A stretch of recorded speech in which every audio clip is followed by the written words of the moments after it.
तो स्वागत है उन सभी अभ्यर्थियों का जो अभ्यर्थी राज्य स्वास्थ्य समिति बिहार की ओर से आई हुई 4050 पदों की सीएचओ की वैकेंसी के लिए आवेदन किए थे। उनके लिए काफ़ी इंपॉर्टेंट वीडियो होने वाली है। दोस्तों, इस वीडियो में बात करने वाले हैं कुल 3 टॉपिक पे, जिसमें कि पहला टॉपिक है कि इनका सिलेक्शन लिस्ट कब आएगा या फिर इनको डायरेक्ट ज्वाइनिंग दे दी जाएगी। इनको भी क्लियर करेंगे कि पहले सिलेक्शन लिस्ट आएगी या फिर डायरेक्ट ज्वाइनिंग दी जाएगी। और दूसरी टॉपिक ये है कि जिन अभ्यर्थियों का सिलेक्शन नहीं हुआ, यानी कि जिनका रिजल्ट बना हुआ था और उनको डॉक्यूमेंट्स वेरिफिकेशन में छांट दिया गया, उनके पास जो है सीसीएच था या फिर नहीं था, और उनको डॉक्यूमेंट्स वेरिफिकेशन में छांट दिया रिजल्ट आए हुए अभ्यर्थी का, उनके बारे में बात करेंगे। और तीसरी टॉपिक ये है जो जिन्होंने आवेदन किया था उनके पास जो है सारा क्वालिफिकेशन था, फिर भी उनका रिजल्ट नहीं हुआ, इनके बारे में बात करेंगे। यानी कुल मिलाकर बात करने वाले हैं कि जिन्होंने आवेदन किया था उन सभी अभ्यर्थियों के बारे में। तो प्लीज़ शेयर कर दीजिएगा सभी अभ्यर्थी इस वीडियो को, ताकि सभी लोगों को जानकारी मिल सके और सभी अभ्यर्थी जो है अपनी जो नियुक्ति है उसे पूरा कर सके। तो चलिए कंटिन्यू करते हैं।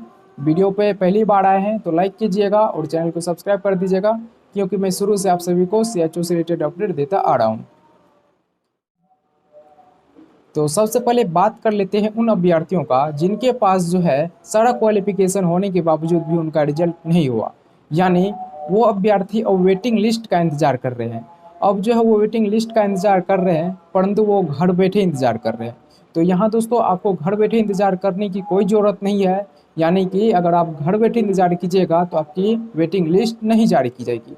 आप जितने भी स्टूडेंट हैं, जितने के पास सीसीएच है, जो और बीएससी नर्सिंग किए हुए हैं या फिर जीएनएम है और इग्नू से किए हुए सीसीएच, तो आप सभी को जाना होगा राज्य स्वास्थ्य समिति बिहार, और वहां जाकर आपको पता करना होगा आखिर क्यों नहीं हम लोगों का रिजल्ट बना, वेटिंग लिस्ट आएगी या नहीं। और दूसरी काम ये करना होगा, आपको तेजस्वी यादव से मिलना होगा, उनके ऑफिस में जाना होगा और लिखित एवं साथ ही साथ मौखिक आवेदन देना होगा कि हम लोगों को जल्द से जल्द वेटिंग लिस्ट जारी किए। क्योंकि दोस्तों ये वैकेंसी जो है कुल 4050 पदों पे आई हुई है। अगर वो लोग मना करते हैं तो उन्हें अपने हक के बारे में बताना है कि आपने 4050 सीएचओ की वैकेंसी निकाली थी जिनमें हम लोगों का रिजल्ट नहीं हुआ, और रिजल्ट उन सभी अभ्यर्थियों के कारण नहीं हुआ जिनके पास क्वालिफिकेशन नहीं था। जेएनएम परसेंटेज बेसिस पे उन लोगों का रिजल्ट छांट दिया गया, इसलिए अपनी बातों को रखना होगा सही ढंग से, और तब जाके आप सभी की वेटिंग लिस्ट निकाली जाएगी।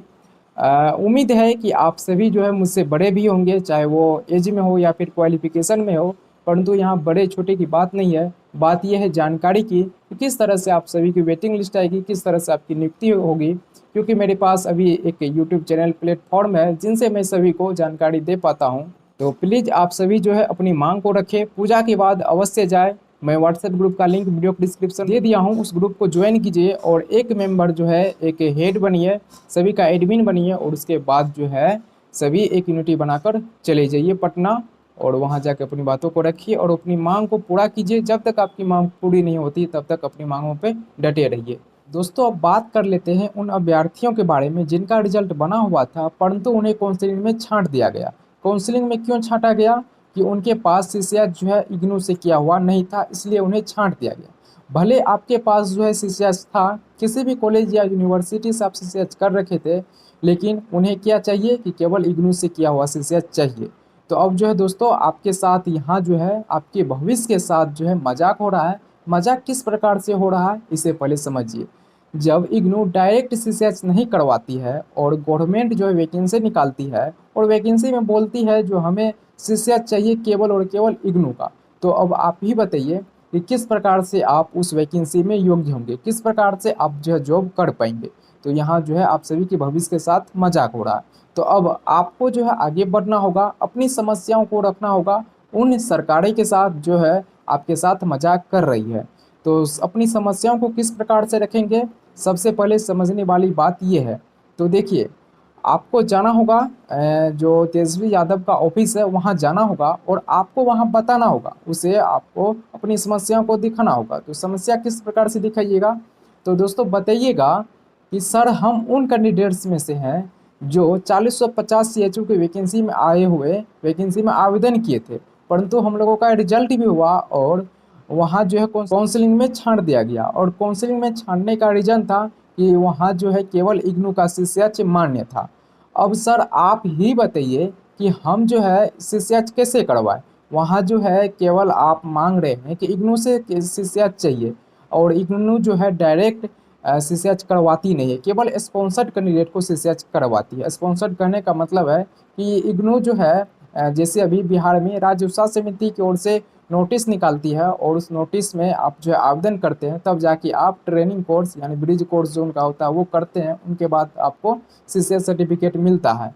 तो आपको सरकार से गुहार लगानी होगी कि सर हमें जो है सीसीएच करवाए, और उसके बाद जो है त्या निकाल कर हमें नियुक्ति दे। या फिर दूसरी बात अगर आप लोगों के मन में चल रही होगी कि सरकारें जो है स्टाफ नर्स की वैकेंसी निकाले, जीएनएम की वैकेंसी निकाले, जिसमें जो है हम सभी जीएनएम कैंडिडेट्स आवेदन कर सकते हैं।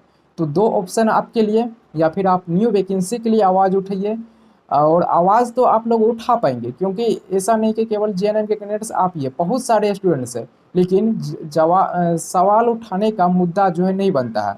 आप जो है आवाज़ जो उठाइएगा, आपके पास कुछ मुद्दा होना चाहिए। तो मुद्दा आप ये उठा सकते हैं जो मैंने आपको पहले अभी बताया। अगर ये मुद्दा आप उठाइएगा तो सरकार आपके लिए जो है डायरेक्ट वैकेंसी निकाल सकती है। अगर वैकेंसी नहीं निकाले तो आप सभी को ब्रिज प्रोग्राम के तहत जो है कोर्स करवा के सीसीएच सर्टिफिकेट दे सकते हैं। तो दोस्तों दूसरी टॉपिक भी क्लियर हो चुकी है। अब दोस्तों अब बात कर लेते हैं कि इनका सिलेक्शन लिस्ट कब आएगी। जिन स्टूडेंट का जो है सक्सेसफुल डॉक्यूमेंट्स वेरिफिकेशन हो चुका है, उन लोगों को ज्वाइनिंग कब दिया जाएगा। ज्वाइनिंग से पहले मैं बता दूं दोस्तों, आप लोगों को सिलेक्शन लिस्ट आएगी। आपको एक खबर देखने को मिला होगा एक न्यूज़पेपर के माध्यम से, और उसको मैंने भी बताया था, जिसमें बताया गया था कि अभी तक जो है केवल 300 अभ्यर्थियों का सक्सेसफुल डॉक्यूमेंट्स वेरिफिकेशन हुआ है, और अब जो है इन अभ्यर्थियों को गवर्नमेंट जो है डायरेक्ट नियुक्ति पत्र दे दिया जाएगा। तो इनकी कितनी सच्चाई है, आपको डायरेक्ट नियुक्ति पत्र दिया जाएगा या फिर आप लोगों को पहले सिलेक्शन लिस्ट देखने को मिलेगा, और उनके बाद जो आप सभी को पोस्टिंग ऑर्डर दिया जाएगा। तो जी हाँ दोस्तों, पहले जो आपको सिलेक्शन लिस्ट देखने को मिलेगा, ना कि डायरेक्ट ज्वाइनिंग लेटर दिया जाएगा। पहले सिलेक्शन लिस्ट देखने को मिलेगा, और उसके कुछ दिन बाद या फिर कुछ महीनों बाद जो आप सभी को पोस्टिंग ऑर्डर दिया जाएगा। तो बात कर लेते हैं कि सिलेक्शन लिस्ट आखिर कब तक आएगी। तो सिलेक्शन लिस्ट जो है दोस्तों, आज से ठीक 2 मंथ के अंदर आप सभी की सिलेक्शन लिस्ट आ जाएगी। जी हाँ, मैं प्रूफ के साथ अभी आपको दिखाने वाला हूँ कि सिलेक्शन लिस्ट कब आएगी।